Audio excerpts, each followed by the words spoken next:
everyone, and welcome back. I hope you all had a good week and that you all took some time definitely to practice your self care and to continue to focus on that compassion towards yourself and giving it back to others, and as well as continuing to maintain that healthy work life balance and those boundaries that are so important to us in this field. Today, we are going to continue our discussion from last time about countertransference and certain things that we can do to help manage those triggers when we are kind of experiencing some countertransference with our clients or members. We're going to look specifically at ones that we can do, just kind of on our own as we're kind of processing and thinking about the clients that we work with, as well as things that we can do actually in session with our clients. One of the things that I kind of wanted to talk about too in regards to the idea of countertransference is oftentimes we think only about the clients that are difficult. Well, we look at it as, I'm reacting to this client or I'm experiencing countertransference because something about them is rubbing me the wrong way. But the reality is a lot of the clients that we do experience countertransference are actually ones that we like. They're ones that we find attractive to us in some way because there's things about us that, and I'm not talking necessarily attractive, just, like physically attractive or sexually attractive, but there's something appealing about them, something that kind of draws us into them, something that maybe even says, if you weren't my client, you'd be my friend. And those are kind of the most dangerous ones because those are the ones that we can kind of shift those boundaries a little bit even further. Uh, because we don't even necessarily recognize that we may be doing it during that time. So these activities that we're kind of focused on today don't look at just what do I do when I have that client that triggers something negatively in me, but what do I do when I have that client that triggers something kind of nice in me too, and how do I maintain those healthy boundaries with them? All right, so let's start off with an activity called thinking space. And all of the ones that I'm going to be going over with you today, again, are from the anti-burnout card deck. I will always go back to this deck when there are certain things that I need to kind of think about, especially in regards to countertransference. It's got some amazing activities that are really great for clinicians to be able to focus in on our own activity or our own actions and our own practice, as opposed to just kind of the other mindfulness activities that we can do kind of in a broad, all-encompassing situation. Again, these cards are written for clinicians in this field. So this thinking space, it has some similarities to it to acceptance and commitment therapy. And what it really is focusing on is how we kind of manage the rigidity and the reactivity that we have to certain situations, and how, even us as mental health workers, we can fall into that trap. So with all the suffering that we face and absorb each day, we can easily fall into the trap of emotional rigidity and reactivity. In those moments, try this practice to generate space between your thickest and stickiest thoughts about clients who present challenge. In this space is the potential for your most effective work. So this encourages us to do is to take whatever you are preoccupied with regarding your work and notice it as a complete thought. So I encourage you all to do this right now. I invite you to do this right now. Just think about something throughout this week, or maybe just kind of in general, something that is weighing very heavily on you or preoccupying with you about the work that you do with the clients that you serve. Maybe it might be about a particular client, or maybe it might be about a particular situation. Maybe it might even be an idea about those challenging diagnoses. We actually talked about that in one of our group supervisions this week, and the struggle sometimes that we have of finding particular interventions for those that have those more challenging diagnoses, and how sometimes when we see people with those diagnoses on our caseload, we get a little overwhelmed and burned out immediately by them. So whatever it is that's preoccupying you regarding your work, and again, just notice it as a complete thought. Now, as you hold that thought in your mind, add the following to the beginning of it. Right now, I notice myself having the thought that, and then add whatever it was that you were thinking after that statement. You may need to repeat this to yourself a few times just to kind of get in the habit of doing this. Right now, I notice myself having the thought that.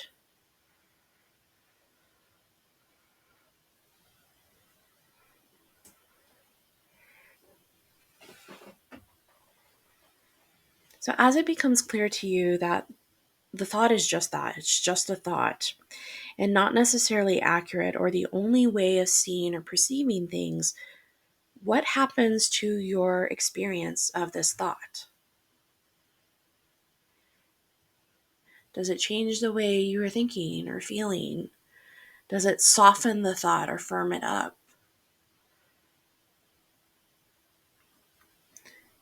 Does it give you space to respond rather than react when you have this thought?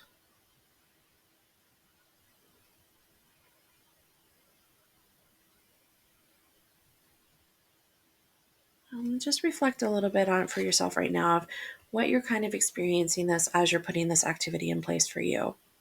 So again, thinking space. Right now, I notice myself having the thought that, and allowing yourself to just kind of reflect on it a bit differently.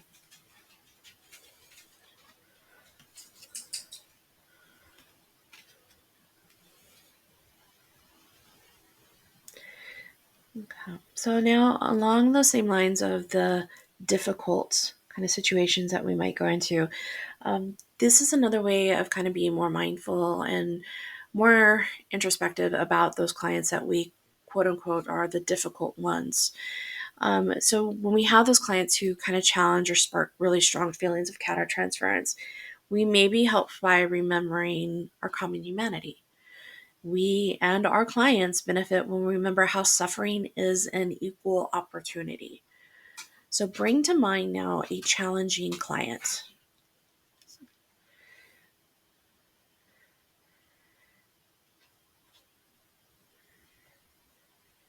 Now, as you're thinking about this client, consider 3 ways you have each suffered in similar ways,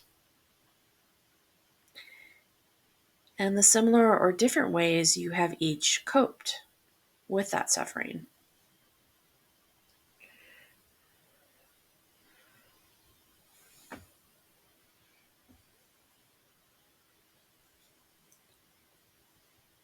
As you reflect on some of these commonalities, do you have any insights that emerge, or have you kind of noticed any more empathy arising towards this client's behavior?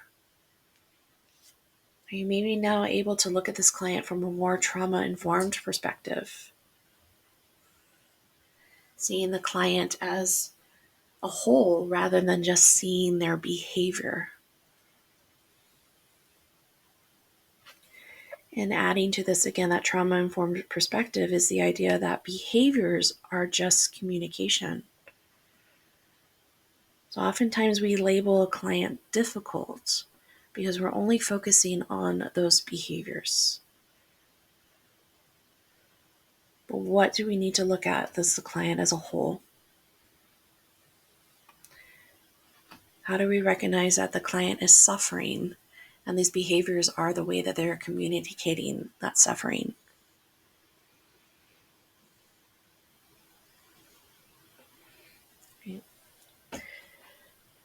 Another way of being able to kind of think about some of those challenging clients is often, recognizing too that they can trigger in us, a lot of resentful thinking, rumination, frustration, that can cause sometimes, again, as part of that countertransference, turn into unconscious acting out against the client, affecting therapeutic relationships, of course.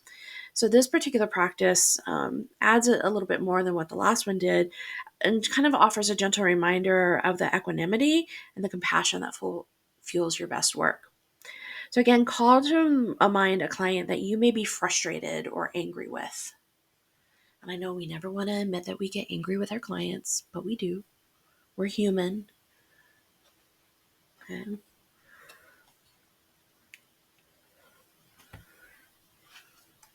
And as you call this client to mind, connect with what is coming up in your mind and perhaps even in your body.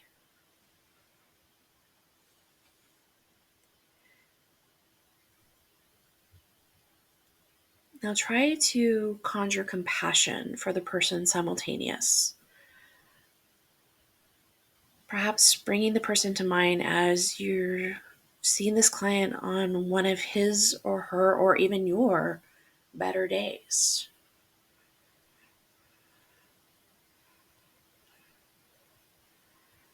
Do you notice anything shifting as you do this? And how is it shifting? How did that shift manifest?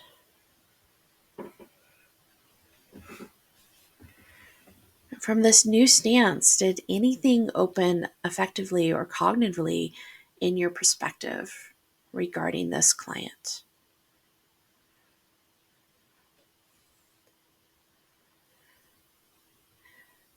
So, this particular exercise is known as mutually exclusive. So, again, instead of just looking at this is something about this client that makes me upset, frustrated, angry, also not separating off the fact that we can still be compassionate towards that client. So, bringing these together and looking at them simultaneously and in conjunction with one another. All right, so before we move into some of the things that we can do while we're with the client, now let's focus on that favorite client. And I bet that as soon as I said favorite client, every single one of you had that client that immediately popped into your mind. That one that even if it may be years ago that you worked with this client, that just always is on the front part of your mind. And that sometimes you may inadvertently kind of compare all your other clients to, like, oh, this client was so amazing to work with. Why can't they all be like them? Right. So this activity known as Diamond in the Rough is giving ourselves, that opportunity to think about these favorite clients and how we may need to add some of that same thoughts, feelings, behaviors that we may engage in to those clients who are our not so favorites. All right, so the activity goes like this. We all have our favorite clients, the ones who warm our hearts as pillars of achievement and goodness in our work. To dwell on and grip these associations to particular clients might blur our ability to see the diamonds within the more roughly hewn clients in our caseloads. So just take a moment and allow that description of this activity to sink in. Do you notice yourself doing that with any of your clients? Are you comparing some of those challenging clients with those ones that you really liked?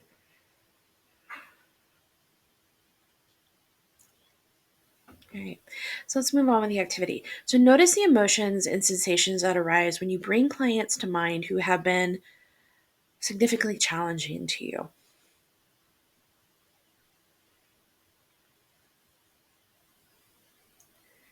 Now do the same thing regarding those favorite clients.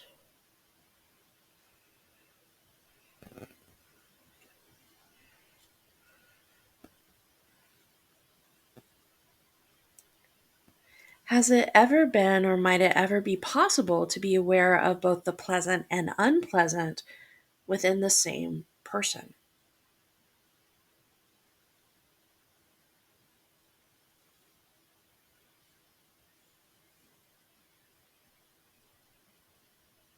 And lastly, in this, again, we are all human. So hold yourself in compassion. If you notice that you've been doing this, okay, so hold yourself in compassion for any self judgments for having maintained negative reactions to certain individuals. You don't have to like all your clients, but we have to be respectful of all of them.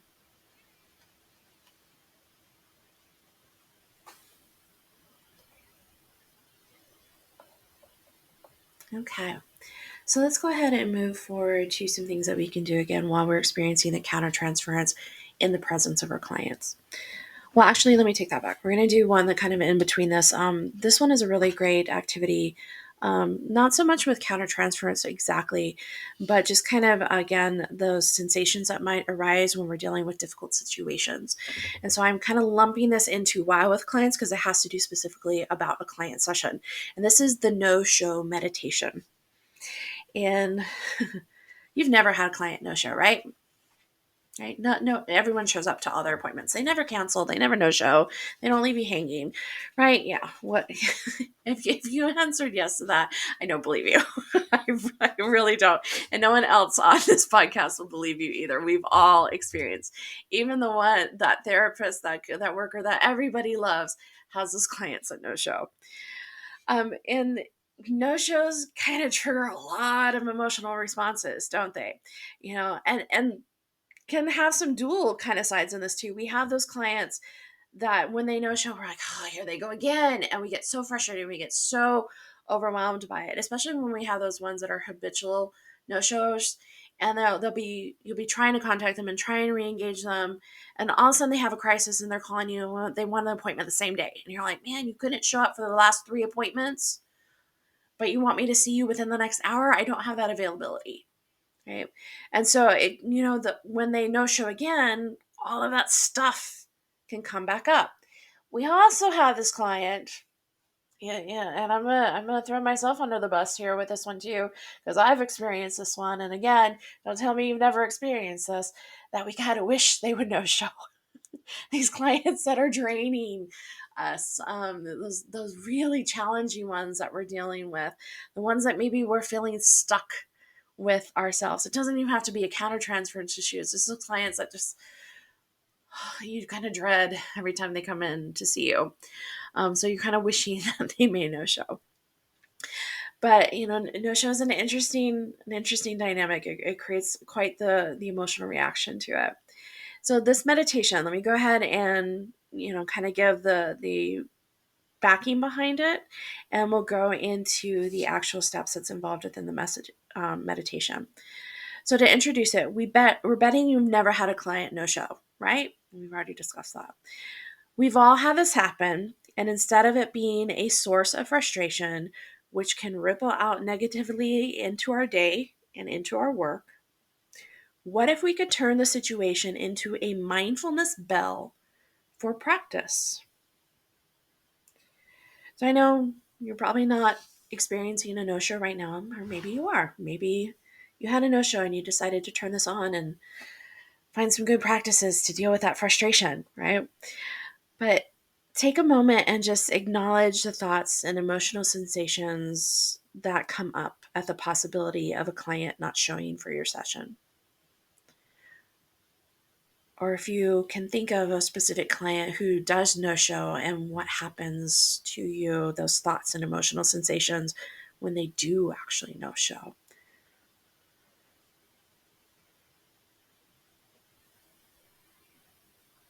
So, holding this in mind, ask yourself, can I make space for these difficult thoughts and feelings?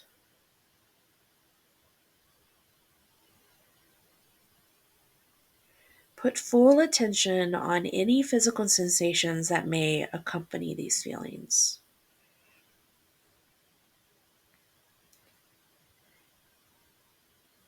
And send kind wishes, such as may you find peace and ease to these sensations.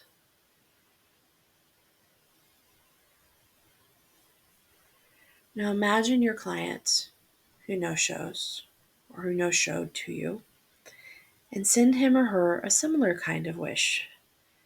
May you find ease and peace.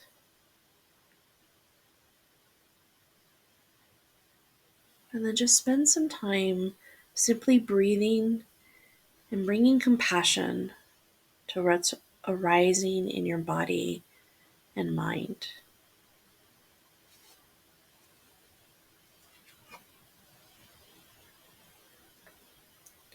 So the no-show meditation.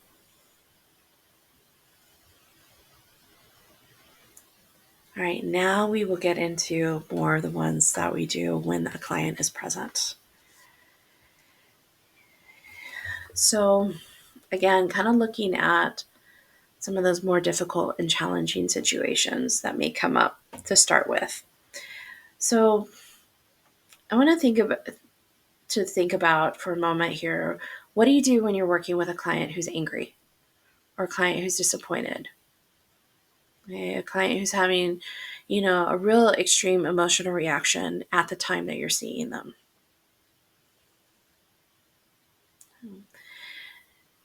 As you kind of consider this, recognize again with the high rates of burnout within this field and those associated mental health and mental health issues that come with it, just in the work that we do, it's imperative that we build compassionate resilience as we sit with the more painful aspects of our clients' emotions and behaviors.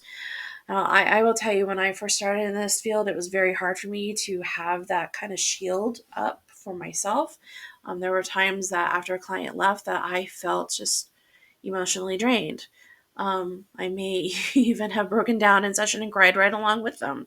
And I think we all maybe have experienced something along those lines.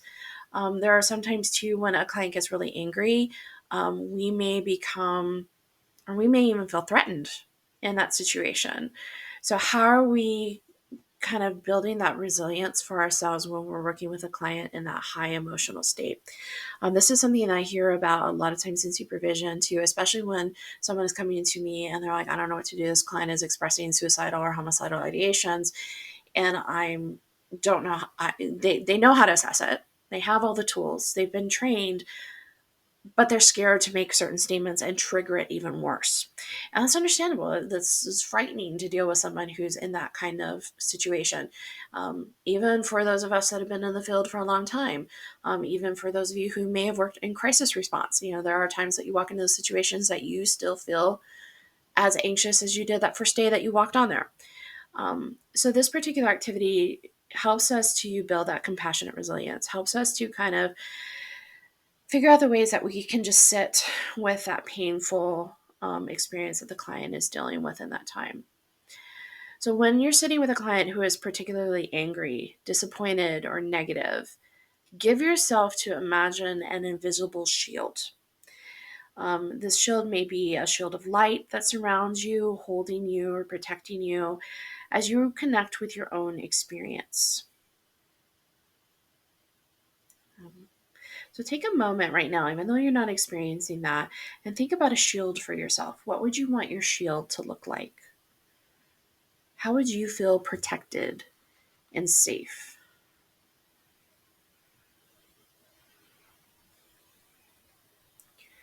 And once you have that shield surrounding you, imagine watching the client's emotions pass over and around, taking inside of your shield only what you need to understand.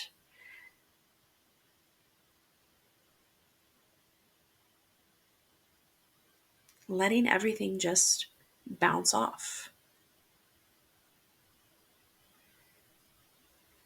And while you're experiencing this, can you wish yourself well as you encounter this experience? Can you continue to maintain your own safety as you're experiencing this?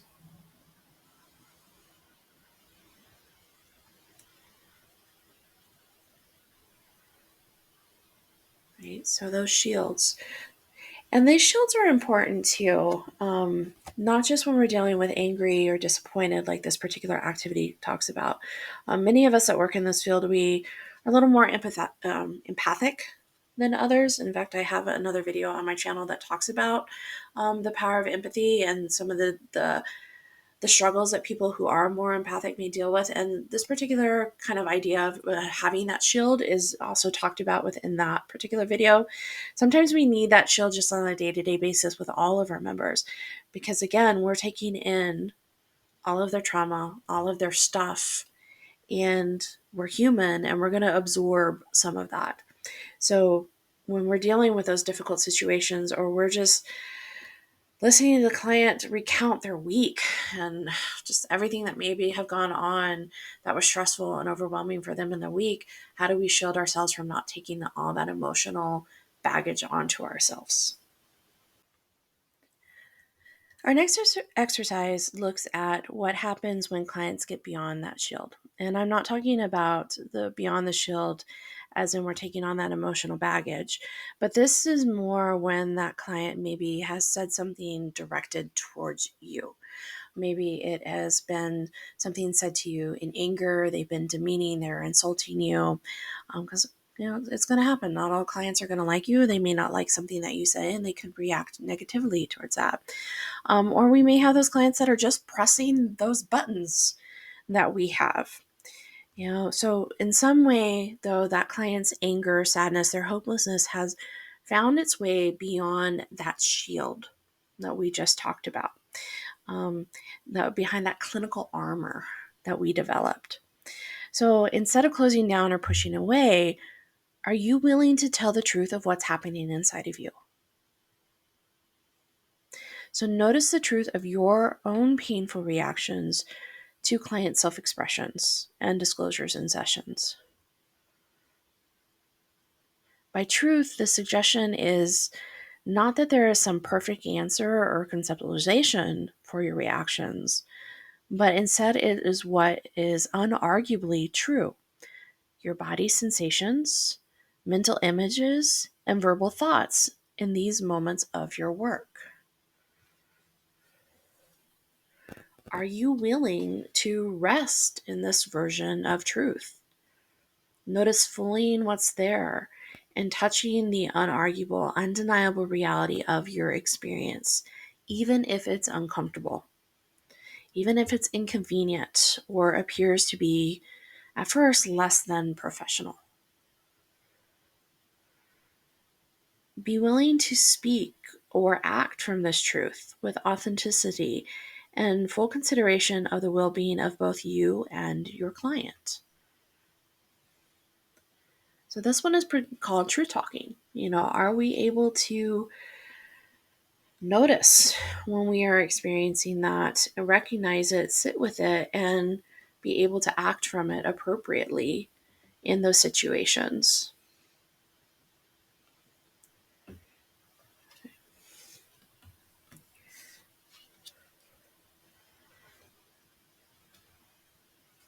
Okay.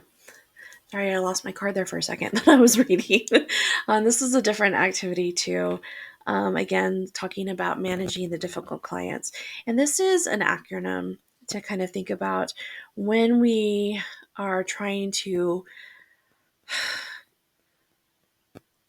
manage those more difficult countertransference reactions to clients, those intensive kind of ones within them. And the acronym is SNAP, SNAPP. And so the S is for stop. So it's pause in what you're doing and give yourself permission to address your reactions.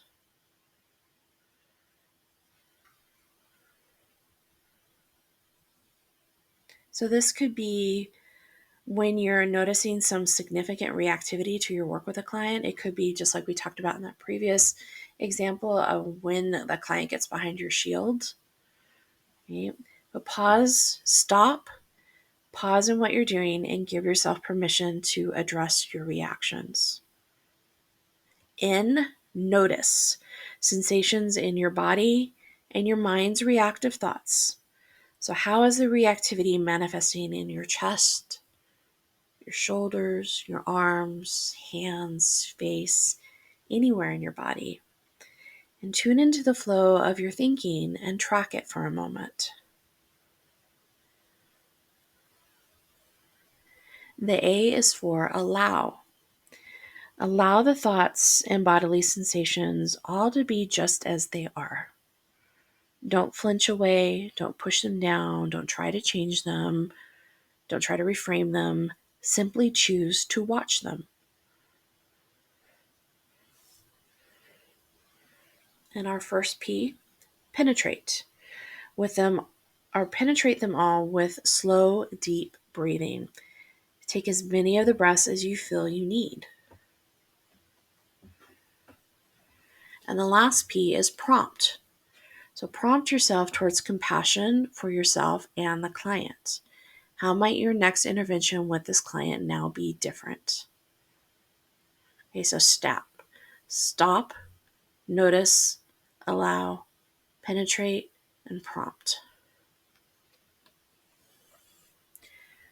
The last one that I have for you is a very important one.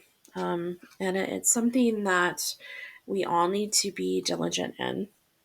And again, there are some of you who are going to say that you've never done this, and probably so, or you might have found a way kind of around it, so you're not really technically doing it.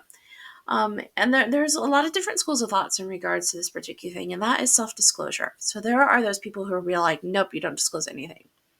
You are a closed book to your clients. They know nothing about you, know nothing about your personal life. And there are others who will be like, well, no, I'll disclose some things about myself. It helps me, in certain situations. Um, but ultimately, when we think about self-disclosure, we have to think about like, what's the purpose of it? What's the therapeutic value of it? And, you will notice that some people in this field are more prone to self-disclosure than others. And when I say that, I'm talking about self-disclosure that doesn't have a therapeutic value. Um, there's a lot of different reasons as to why that it exists. And unfortunately, there are a lot of people that work in this field who are amazing at what they do. They're well-meaning, they have these great hearts, and they do amazing work too, but they don't have a lot of the clinical training behind them. And these are the people that fall more into those support positions, like peer support or family support or direct support positions. And so they may have some very basic training on like boundaries, but even our ethical and boundary trainings don't really talk a whole lot about self-disclosure. And some of the information that we do get out there can be confusing because, again, there are different schools of thought on what you should or shouldn't do. I mean, there's even different schools of thought about taking gifts from clients. It all depends on kind of company policy about things. But this last activity that we're going to kind of take a look at today is another acronym called WAIT. And it's understanding what we need to do if we are finding ourselves in that self-disclosure kind of mode with our clients. If you notice that urge to disclose some sort of personal anecdote or story about yourself, an information about struggles that you have gone through and what you have done about it, an observation or a reaction, just kind of mindfully pause, breathe, and ask yourself, whose agenda is this? So wait, whose agenda is this? As you're asking yourself that question, really kind of ask that piece of like, whose needs are going to be met by your self-disclosure? If the disclosure does not clearly serve the needs of the client, then consider letting their urge to intervene pass. So whose agenda is this? This is a really great activity, supervisors, to do within supervision with your staff when you're talking about healthy boundaries with members, when you're talking about what is what is appropriate or not appropriate to self-disclose with members. Again, sometimes that's a knee-jerk reaction for us. There's kind of a historical value within there too. It's just kind of like, if you think about it, just normal conversations when people come up to you and say, oh yeah, I stubbed my toe today. Oh, you know what? The last time I stubbed my toe, this is what I did. I know it's kind of a silly example, but just kind of naturally when we want to offer support to somebody, we have that knee-jerk reaction to go back to say, oh, this is what worked for me. But that can also be kind of a boundary violation depending on how we use that and how the client takes it. And so, again, being able to practice those things. Whose agenda is this when we're focusing on that idea of self-disclosure?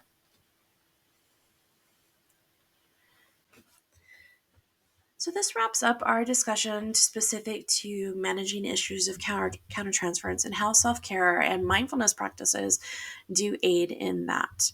You were able to hear a lot of different things that are helpful within particular situations, but I would encourage, if you do recognize that you are experiencing issues of countertransference, always reach out for supervision and talk about that within supervision.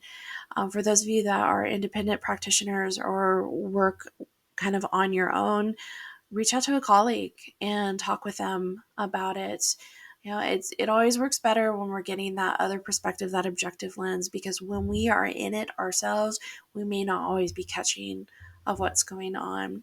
But taking that time again, at the very least, to make sure that we're mindful of what we're experiencing with our clients. And like we talked about in some of the activities today, kind of putting our emotions in check and recognizing what we're experiencing, the sensations that we have, the good and the bad, and how that may be impacting how we're interacting with our clients on a regular basis.